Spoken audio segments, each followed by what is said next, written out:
AP శాసన మండలిలో తీవ్ర గందరగోళం నెలకొంది. డిఎస్సి అంశంపై చర్చించాలని వైసీపీ సభ్యులు వాయిదా తీర్మానమిచ్చారు. అయితే వైసీపీ ఇచ్చిన వాయిదా తీర్మానాన్ని మండలి చైర్మన్ తిరస్కరించారు. దీంతో వైసీపీ సభ్యులు ఆందోళనకు దిగారు. డిఎస్సిపై వెంటనే చర్చ చేపట్టాలని నినాదాలు చేశారు. మంత్రి నారా లోకేష్ సమాధానం చెప్పాలని డిమాండ్ చేశారు. చైర్మన్ పోడియాన్ని చుట్టుముట్టి మెగా డిఎస్సి దగా డిఎస్సి అంటూ నినాదాలు చేశారు.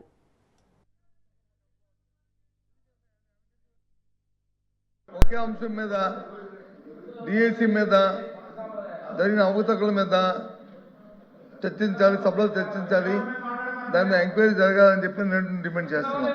ఇవాళ ప్రధాన పత్రికల్లో శాసనసభలో మాట్లాడారు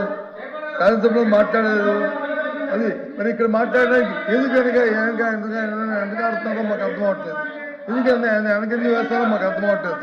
వాస్తవ విషయాలు అక్కడ చెప్పిన ఇక్కడ చెప్పచ్చు కదా, చెప్పచ్చు కదా.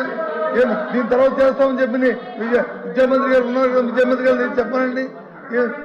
అక్కడ చెప్పిన ప్రకటనలు ఎక్కడైనా సరే, బయట అయినా ఇంటైనా ఎక్కడైనా మాట్లాడతామని చెప్పారు కదా, చెప్పండి ఆ మాట ఎక్కడ. మేము అడుగుతున్నాం కదా, మా ప్రశ్న సమాధానం చెప్పండి. అందుకు మెగా డిఎస్సి మీద డిస్కషన్కి మీరు సమయం కేటాయించాలి. ఈ ప్రశ్నోత్తరాలు వాయిదా చేసినా సరే మాకు ఇప్పుడు దాని మీద చర్చించాలి. అది మా తాలూకా విన్నపం. దాని మీద తిరస్కరించడం జరిగింది. మీరు వేరే ఫార్మెట్లో రండి, లేదంటే మళ్ళీ ఒకసారి బీఎస్సీ పిలుస్తాను, బీఎస్సీలో మీరు డిసైడ్ చేసుకోండి. అంతే తప్ప మళ్ళీ మీ ఒక్కసారి దాన్ని అలౌ చేయడం జరగదు.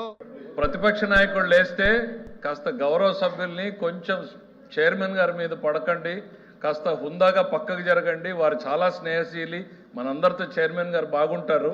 అట్లని మనం ఆ చైర్లో కూర్చున్నప్పుడు వారి మీద పడేటువంటి అడ్వాంటేజ్ తీసుకోకూడదు అనేటువంటిది ఇది మన సంస్కృతి, మనం నేర్చుకున్నటువంటి సంస్కృతి.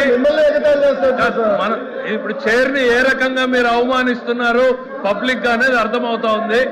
మనం నేర్చుకున్న సంస్కృతి ఇది అధ్యక్ష. నంబర్ 1, వారు రిప్లై వద్దంటే కూర్చుంటారు. అది వినండి.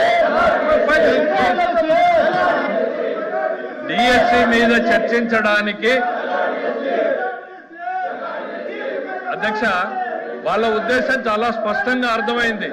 మాట్లాడేకేం లేదు, అల్లరి చేసుకుని వెళ్ళిపోవాలని. అరే ఆయన ఏదో లేవనెత్తాడు, మేము క్లియర్ గా చెప్పదలుచుకున్నాం.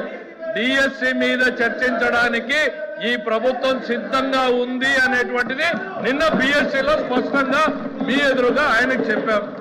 వాళ్ళ మెంబర్స్ కూడా చెప్తున్నాను అధ్యక్ష, వాళ్ళు వినుండరు. దయచేసి వాళ్ళ మెంబర్స్ ఇంటే అర్థమవుతుంది అధ్యక్ష. తమరు ఉండాల్సిన దగ్గర ఫర్మ్ గా ఉండాలి అధ్యక్ష. కొంచెం తమరు ఫర్మ్ గా లేకపోతే సభ జరపడం కూడా కష్టమవుతుంది అధ్యక్ష.